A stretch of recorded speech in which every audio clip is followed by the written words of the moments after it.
Hello students, hello world. Dr. K here. This is question 3 of 12 question. This is a tricky question sort of. We have to think a little bit about it.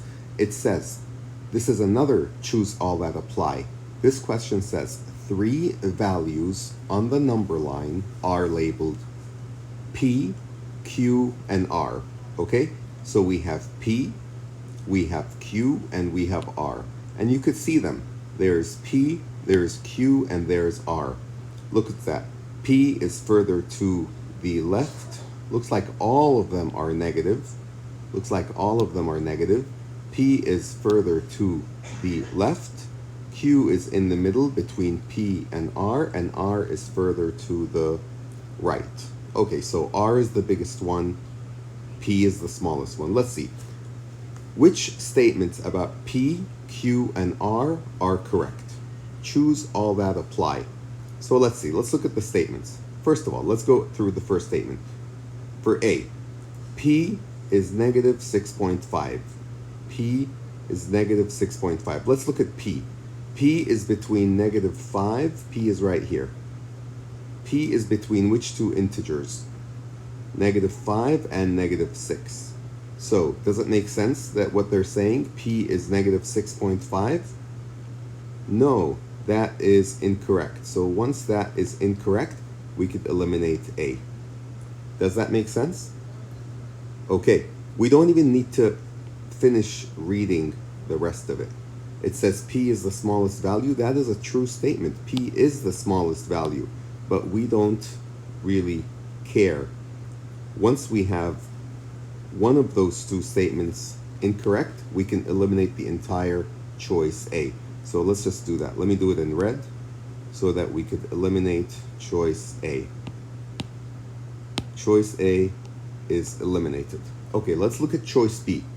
Can we accept it or can we eliminate it? Let's see. Let's look at the easy one. Q is greater than P. Q is greater than P. Q is to the right of P, so that part is correct. That part is correct. Okay, it says Q is negative 5 3/4. Q is negative 5 3/4. Negative 5 3/4. Q is between negative 5 and negative 6, but it's only 1/4. So Q is actually, what we can observe is that Q is negative 5 1/4. So immediately we know that that's correct. So we eliminate choice number B. Okay, let's look at choice number C. R is negative 4 3/8. R is negative 4 3/8. Let's look at that. Negative 4 3/8. Here's negative 4. 1/8. Let's look here. Let me make sure. 1/8, 2/8, 3/8. So that is correct. That statement is correct. R is the greatest value. That is also correct because R is further to the right. So C so far is correct. Let's look at D. P is negative 5.5. P is negative 5.5. And let's look at that. P is negative 5.5. Here's negative 5. Here's negative 5 1/4. Here's negative 5.5. Here's negative 5 1/4. Here's negative 5.5. P is negative 5 1/4. P is negative 5.5. That is correct. P is less than R. P is less than R. P is to the left of R. That is correct.